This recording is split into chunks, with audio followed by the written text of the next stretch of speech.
जय श्री गणेश, जय विश्वकर्मा। नमस्कार मित्रों, हूँ शास्त्री अमित पंड्या। आओ जाणीए आजना दिवसनो पंचांग। આજનો દિવસ એટલે શુક્રવાર। હિમ ગુંદમણાલા ભમ દિત્યા નામ પરમ ગુરુ સર્વશાસ્ત્ર પ્રવક્તારમ ભાર્ગવમ નમામ્યહમ। શ્રાવણ સુદ નમ નક્ષત્રની વાત કરીએ તો અનુરાધા નક્ષત્ર અને યોગની વાત કરીએ તો એ વૈદ્યુત યોગ છે। આજના દિવસે ચંદ્ર મહારાજ એ વૃશ્ચિક રાશિની અંદર ભ્રમણ કરશે।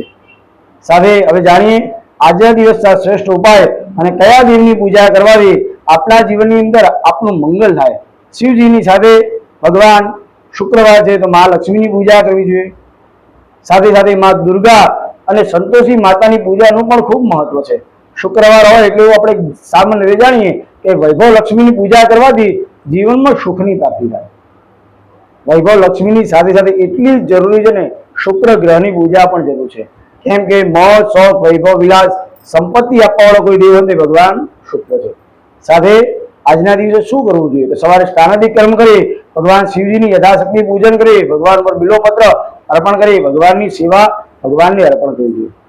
શુક્રવાર હોવાના કારણે શુક્રનો બીજ મંત્ર છે ઓમ દ્રામ દ્રીમ દ્રૌમ શ શુક્રાય નમઃ। એ મંત્રનો જપ કરો અને વિશેષ કૃપા મળે મહાલક્ષ્મીની પૂજા કરવી જોઈએ। આ તો કરી આજના દિવસના શ્રેષ્ઠ ઉપાયની વાત।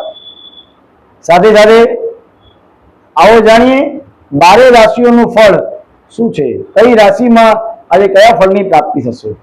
સૌથી પહેલા નંબરની રાશિ આવે, આપણે બધા જાણીએ છીએ તો સૌથી પહેલા નંબરની રાશિ છે ને એ મેષ રાશિ આવે। મેષ રાશિ વાળા માટે આજનો દિવસ ખૂબ જ મહત્વનો છે અને બહુ જ શ્રેષ્ઠ દિવસ છે। ધનના લાભના યોગ બને, અટવાયેલા નાણાં છે એ પાછા મળવાની પૂરેપૂરી સંભાવનાઓ અને પરિવારની અંદર ખુશીમાં વધારો થઈ શકે છે। વૃષભ રાશિની વાત કરીએ તો વેપારમાં પ્રગતિ થશે, નવા વિચારોથી કામ આગળ વધશે અને જીવન સાથીનો સહયોગ અવશ્ય મળી જશે। મિથુન રાશિની વાત કરીએ તો સ્વાસ્થ્ય સાચવવું એ આપણા માટે આજના દિવસ માટે ખૂબ છે। જીવના મિત્રોની સાથે મુલાકાત થવાની પૂરેપૂરી સંભાવનાઓ છે અને તમારું મન પ્રસન્ન છે। કર્ક રાશિવાળા માટે વિદેશ કે લાંબી મુસાફરીના યોગ બને છે। જો વિદ્યાર્થીઓ તો અભ્યાસ ક્ષેત્રની અંદર અને ખૂબ સારી પ્રગતિ થાય એવો આજનો પવિત્ર દિવસ છે।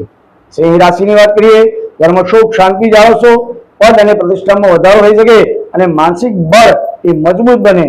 સાથે કન્યા રાશિની વાત કરીએ ભાગ્યનો પૂરો સાથ સહકાર મળશે, ધાર્મિક કાર્યોમાં રુચિ વધે અને નવા સંપર્કોથી આપને લાભ થવાની પૂરેપૂરી સંભાવના છે।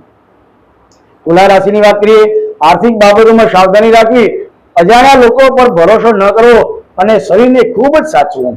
વૃશ્ચિક રાશિવાળા માટે વાત કરીએ તો મન આનંદિત રહેશે, ભાગીદારીના ધંધામાં મોટા ફાયદાઓ મળી શકે છે અને લગ્ન જીવન સુખીમય રહે છે। ધનરાશિ વિરોધીઓથી પરાજિત થઈ શકાય અને નોકરીઓમાં પણ કદાચ હાનિ થઈ શકે એવી સંભાવનાઓ આજના દિવસે દેખાય છે। ઉતાવળમાં કોઈ નિર્ણય ના લેવો। મકર રાશિની વાત કરીએ તો મકર રાશિવાળા માટે પ્રેમ સંબંધમાં મધુરતા વધે, સંતાન તરફથી સારા સમાચારની પ્રાપ્તિ થાય। કુંભ રાશિની વાત કરીએ જમીન અને મિલકતના પ્રશ્નો ઉકેલાશે, માતાનું સ્વાસ્થ્ય ને એ ખૂબ સારું રહે, ઘરમાં મહેમાન આવવાની પૂરેપૂરી સંભાવના રહે આજના દિવસે। મીન રાશિની વાત કરીએ આત્મવિશ્વાસ વધે, સામાજિક કાર્યોમાં માન સન્માન મળશે અને કરેલા કાર્યોની અંદર સફળતાની પ્રાપ્તિ થાય। આ તો થયા આજની રાશિઓના ફળ। તો આજના પવિત્ર દિવસે ભગવાન શિવની સાથે મા લક્ષ્મીની પૂજા કરવાથી આપના તમામ મનોકામના પૂર્ણ થાય। જો આપને અમારી આ રોજની પંચાંગ સેવા પસંદ આવતી હોય તો આપ વિડીયોને લાઈક કરી શકો છો, શેર કરો અને આપનું કોઈ સૂચન હોય તો અવશ્ય કોમેન્ટ કરી અને આપનો અભિપ્રાય અમને જણાવી શકો છો। સાથે આવા તમામ જ્યોતિષ પંચાંગ વાસ્તુ અને ધાર્મિક વિધિ માટે આપ અમારો સંપર્ક કરી શકો છો। જય શ્રી ગણેશ, જય વિશ્વકર્મા, હર હર મહાદેવ।